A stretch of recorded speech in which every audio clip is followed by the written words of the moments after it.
Itu baru lalai bagaimana orang yang kemudian dia meninggalkan waktu sholatnya. Kemudian ya Rasulullah Sallallahu Alaihi Wasallam ya meriwayatkan Al-Hakim dari Ibnu Umar radhiyallahu anhu. Beliau berkata, qala Rasulullah Sallallahu Alaihi Wasallam, bersabda Rasulullah Sallallahu Alaihi Wasallam, awwalu ma faradallahu ala ummati as-salawatul khams. Kata Rasulullah bahwa yang pertama kali Allah Subhanahu wa taala fardukan kepada umat Nabi Muhammad sallallahu alaihi wasallam, kata Rasulullah, yang pertama kali diwajibkan oleh Allah kepada umatku, kata Rasulullah, apa? As-salawatul khams, yaitu salat 5 waktu. Jadi salat 5 waktu itu sebagai apa? Pentingnya bagi orang yang kemudian beriman kepada Allah dan mengaku kepada Islam. Umat Nabi kita Muhammad sallallahu alaihi wasallam yang pertama kali diwajibin perintah Allah yang wajib kepada umatnya yaitu apa? Salat 5 waktu. Bahkan kemudian wa awwalu ma yurfa'u min a'malihim as-salawatul khams. Dan yang paling pertama kali diangkat daripada amalan-amalan umat Nabi Muhammad sallallahu alaihi wasallam as-salawatul khams, yaitu salat 5 waktu. Amalan yang paling pertama diangkat itu dari Allah Subhanahu wa taala. Baru kemudian wa awwalu ma yus'aluna min a'malihim as-salawatul khams. Dan yang paling pertama nanti ditanya ya kepada seorang hamba, ditanya apa? Yaitu daripada amal-amal perbuatannya itu adalah as-salawatul khamsi, yaitu salat 5 waktu. Bahkan salat 5 waktu itu menjadi indikator orang ini nanti baik apa enggak amalan ibadahnya. Dalam hadis yang lain Rasulullah SAW mengatakan, awwalu ma yuhasabu bihil abdu yaumal qiyamah as-salat. Ya, yang paling pertama nanti dihisab kepada seorang hamba nanti di yaumil qiyamah adalah salat. Fa idza salat saluhat sa'iru amal. Kalau dia baik salatnya, maka baik semua tuh amalan-amalannya. Kalau rusak salatnya, maka rusaklah amalan-amalan ibadah. Jadi salat begitu pentingnya kita lakukan. Begitu pentingnya. Ini baru bagaimana orang menjalankan salat fardu. Kemudian nanti dengan keutamaan-keutamaannya dari salat fardu, kita dapatkan keutamaan salat fardu melalui syarat-syarat, melalui apa yang diajarkan oleh Rasulullah SAW. Baru kita dapatkan salat di awal waktu, salat dengan khusyuk, ya, salat berjamaah itu, ya. Ini baru secara umum. Kemudian ya, dari sholat fardu tadi itu menjadi ukuran dan indikator Allah Subhanahu wa taala memasukkan seorang hamba ke surganya Allah Subhanahu wa taala. Dari sholat fardu itulah tadi yang kemudian nanti memperberat, menjadi berat tidaknya timbangan amal seseorang.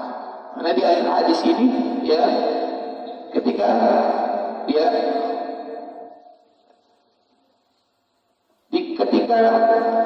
Allah Subhanahu wa taala melihat seseorang ini sholat fardunya, wajiban sholatnya dijalankan dengan baik, ditaruh tuh pahala sholat fardu ke timbangan untuk memperberat amal. Kalau timbangannya berat, maka kemudian oleh Allah memerintahkan untuk dimasukkan dia ke surganya Allah Subhanahu wa taala. Ya, yang fardu-fardu tadi.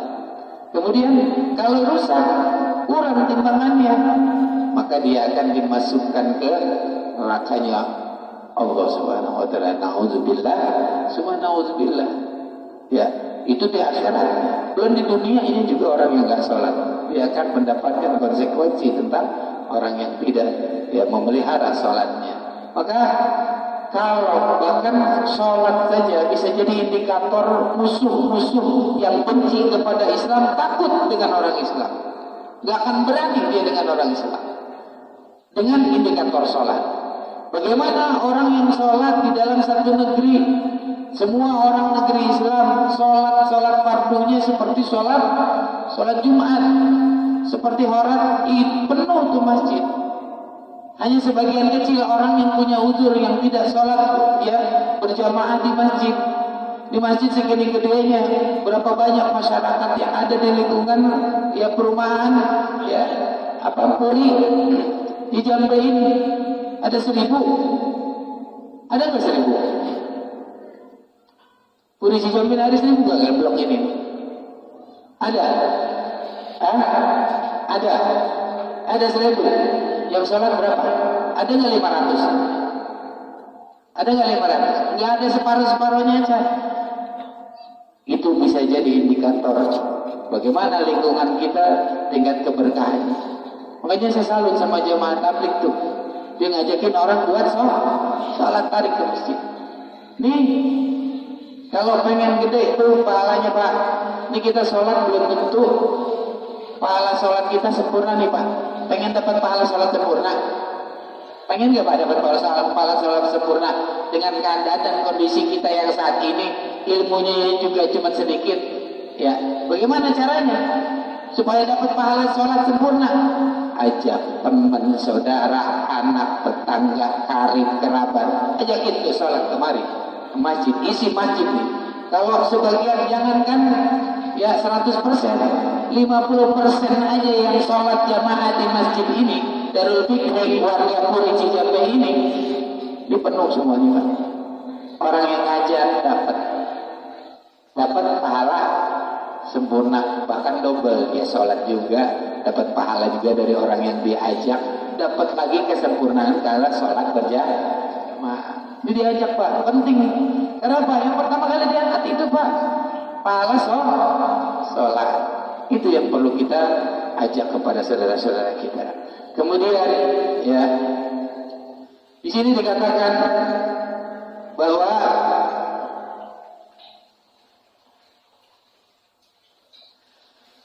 diriwayatkan dari Imam Muslim dari Jabir, masalus salawatil khamsi kamasali nahrin jarin adbin ala babi ahadikum.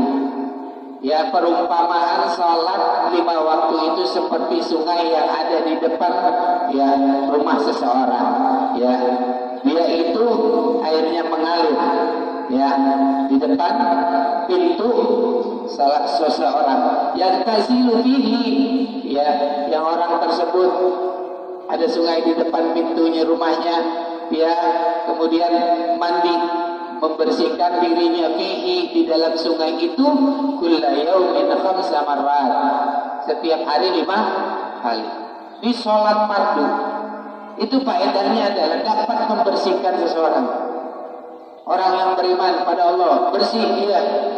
Bukan cuma, bahkan sekarang ya, bahkan sekarang sholat itu bisa, kalau menurut saya, pendapat saya, karena kesimpulan saya, sholat bisa mencegah penyakit. Kenapa kita mesti takut sholat? Penyakit apa? Contohnya corona. Orang sebelum sholat wudhu, itu yang dipakai cara buat mencegah orang nggak terkena corona. Apa enggak manfaatnya kita rasakan di dunia? Ya, bahkan bersih. Orang yang sholat, dia seperti sholat 5 waktu, seperti mandi sehari 5 kali, bersih jasadnya. Begitu juga orang yang sholat, bukan cuma bersih fisiknya, tapi juga bersih ruhnya. Dari apa? Dosa-dosa kepada Allah Subhanahu wa taala. Karena apa? Ya. Fama yulqi dzalika minan danas. Orang yang mandi 5 kali enggak akan tersisa tuh kotoran daripada tubuhnya. Dan kemudian diriwayatkan dari Imam Ahmad dari Abi Dzar. Diriwayatkan dari Imam Ahmad dari Abi Dzar, anna Nabiy sallallahu alaihi wasallam kharaja zaman asy-syita. Ini Imam Ahmad menceritakan ketika Rasulullah sallallahu alaihi wasallam ya memberikan satu perumpamaan tentang sholat. Ya, sholat fardu seperti pada waktu itu musim panas, musim dingin. Daun tuh ya banyak yang berguguran. Kemudian diambil satu ranting. Rasulullah ngambil satu ranting. Ya Abizar, wahai Abizar. Lihat, perumpamaan orang yang sholat itu ketika dia sholat seperti Rasulullah itu pukul tuh dengan ranting daun-daun yang ada di pohon pada berguguran. Begitulah orang yang melakukan ibadah sholat, berguguranlah dosa-dosanya dari dirinya. Orang yang sholat 5 waktu, ya. Kemudian faqala innal 'abdal muslima la yusalli salatan yuridu biha wajh Allah fatahafat anhu dunubu, ya, kama tahafat azal waraqu an hadhihi syajarah. Kata Rasulullah, sesungguhnya orang yang dia sholat dengan niat dia mengharapkan pahala dari Allah atau mengharapkan keridhaan Allah, ikhlas, nggak mengharapkan dari yang lain dan bukan karena yang lain, ya, dia itu dosa-dosanya berguguran seperti gugurnya daun-daunan yang dipukul oleh Rasulullah SAW dengan batu tadi, berguguran. Itulah orang yang kemudian keutamaan sholat, ya. Kemudian kita lanjutkan.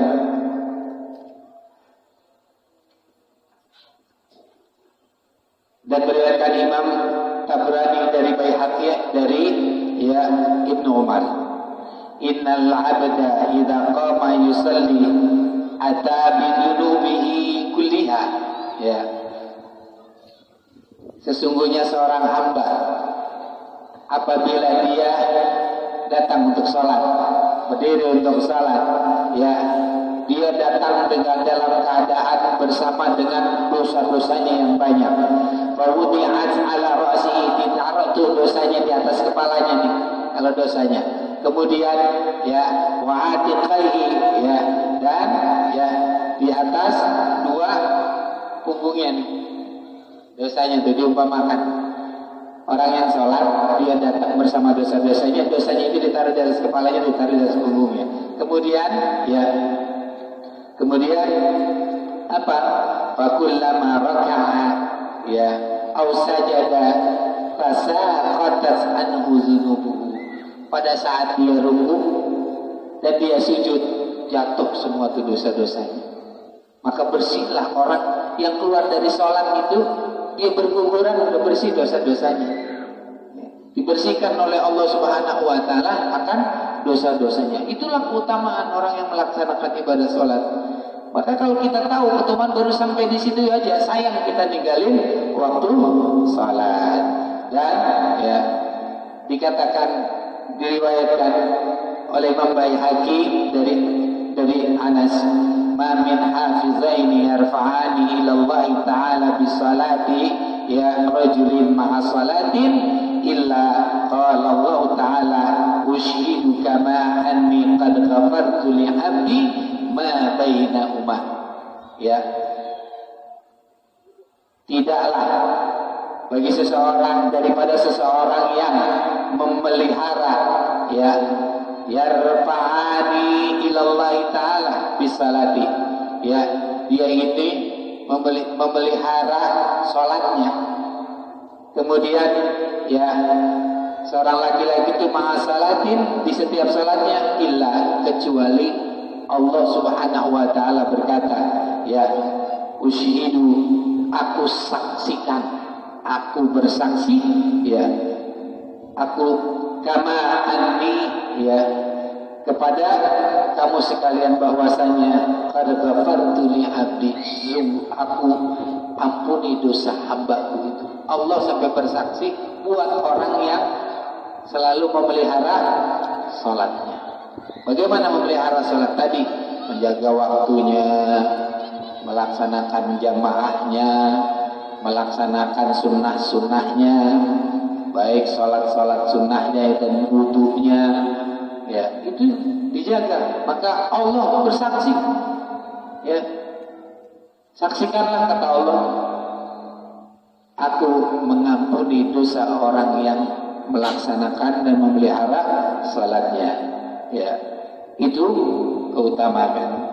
Wa fi kitab Zawajir, di dalam kitab Zawajir ya, dari Syekh Fatimah ya, Syekh Ahmad bin Hajar Al-Haytami, beliau mengatakan radhiyallahu anhu ya, dia mengatakan qala ba'duhum warada fi hadis, telah berkata sebagian para ulama dan ya telah datang dalam sebuah hadis, man hafaza alayya ala salati, barang siapa yang memelihara salatnya, akramahullahu bi khamsi khisalin, Allah akan ya memuliakannya dengan 5 perkara, yarfa'u anhu daiqal aish, Allah akan mengangkat atau menghilangkan dari orang tersebut ya daripada kesempitan hidup.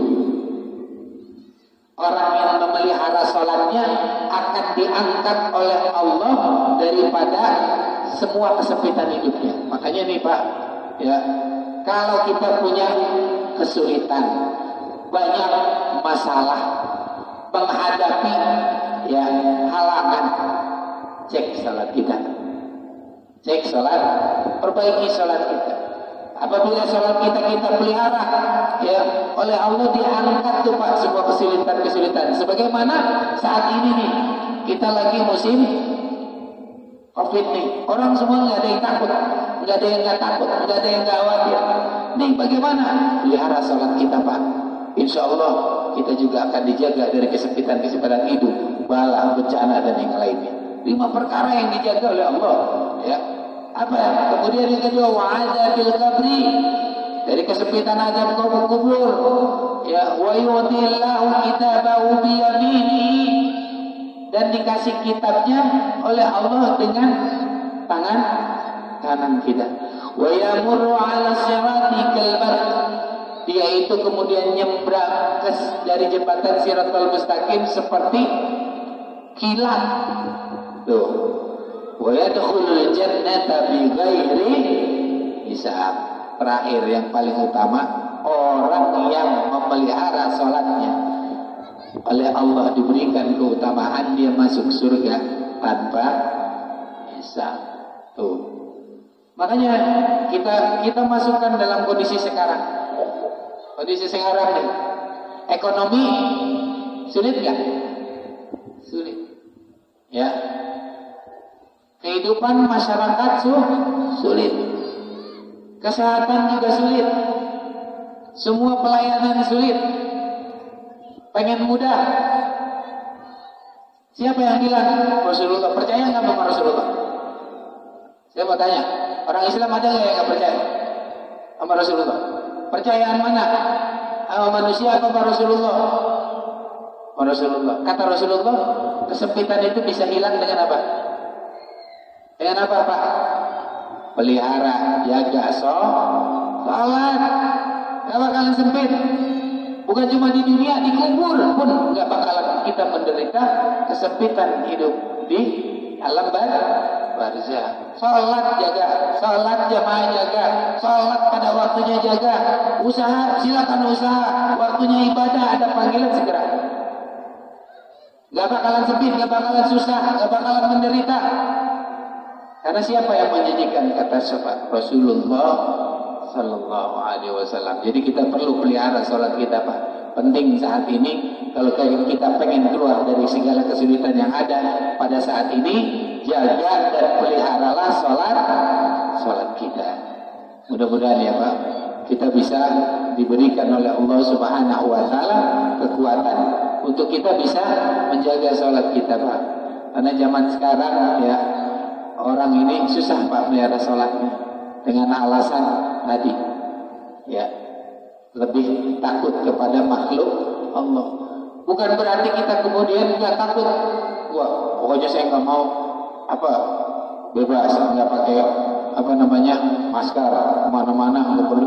Tetap itu kewajiban ya, fitrahnya kita ikhtiar berusaha menjaga itu. Ya, jangan saking yakinnya, pokoknya kalau bukan takdir Allah, ya sama kayak orang ya berdiri di jalan kereta, kalau belum ajal tabrak kereta juga bakal mati. Karena sunatullah orang kita manusia ditabrak kereta kenceng, kalaupun nggak mati hancur Pak. Kalau orang hancur mati kagak? Mati. Itu. Nah sama orang yang kita menghadapi pandemi yang ada pada saat ini, ikuti protokol yang ada. Ya. Kalau kita menginginkan untuk vaksin, ikuti vaksin. Ya kita lihat vaksinnya yang mana yang lebih memberikan mudarat. Ya.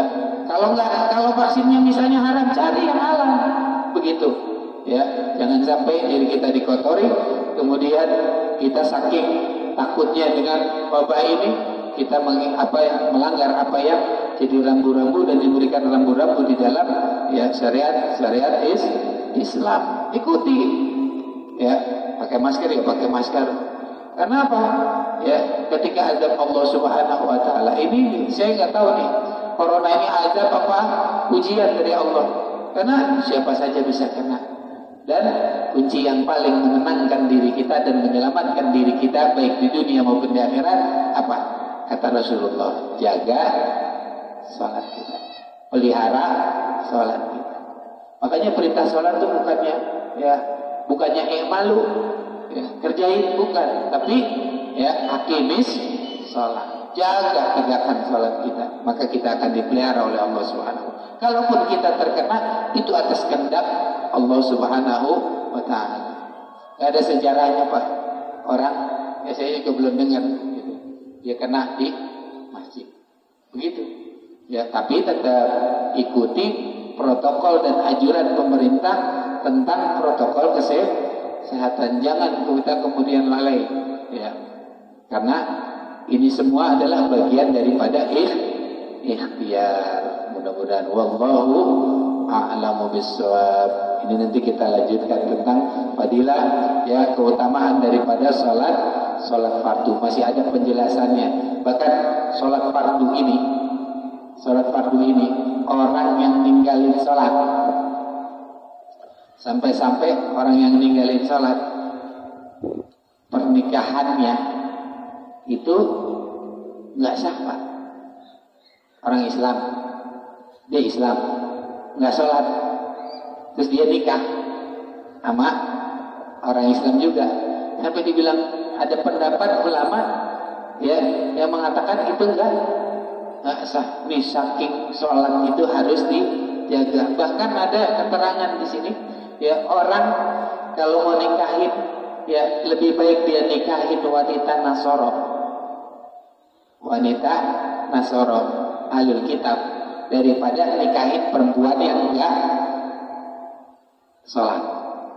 Itu pentingnya sholat. Sholat tuh menjadi indikator atau penentu tanda dari ya kondisi-kondisi umat Islam. Pertama tadi tanda baiknya seluruh amalan. Ya, kedua ya sholat, tanda selamatnya orang ini. Orang satu negeri kalau sholat jamaahnya, sholatnya betul-betul dijaga, insya Allah wabah gak bakalan nyampe. Ya, itu. Ini kita kalau mau menguatin ini, jangan cuma takut doang sama corona, sholatnya gak dijaga. Ya, jauh daripada harapan kita bisa terbebas daripada itu semua. Dan orang ya yang menjaga sholatnya dia akan terbebas dari segala kesempitan baik di dunia, di akhirat, di dalam kubur, bebas dari kesempitan itu semua. Karena orang menjaga sholatnya. Mudah-mudahan kita semua oleh Allah Subhanahu wa ta'ala diberikan kekuatan, hidayah dan taufik oleh Allah sehingga kita bisa memelihara sholat kita dan kita bisa ngajak saudara-saudara kita yang belum datang sholat jamaah. Ini penuhin di masjid. Kalau ini masjid penuh, pokoknya aman, nggak bakalan ada orang susah di kampung ini. Wallahu a'lamu bissawab. Ada yang mau memberikan pendapat? Belum waktu ya.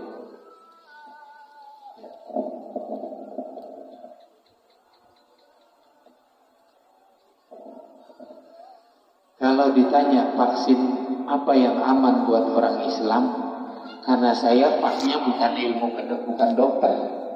Jadi sholatnya itu baru lalai bagaimana orang yang kemudian dia meninggalkan waktu sholatnya. Kemudian ya Rasulullah SAW Ya, meriwayatkan Al-Hakim dari Ibnu Umar radhiyallahu anhu. Beliau berkata, qala Rasulullah sallallahu alaihi wasallam, bersabda Rasulullah sallallahu alaihi wasallam, awwalu ma faradallahu ala ummati as-salawatul khams. Kata Rasulullah bahwa yang pertama kali Allah Subhanahu wa taala fardukan kepada umat Nabi Muhammad sallallahu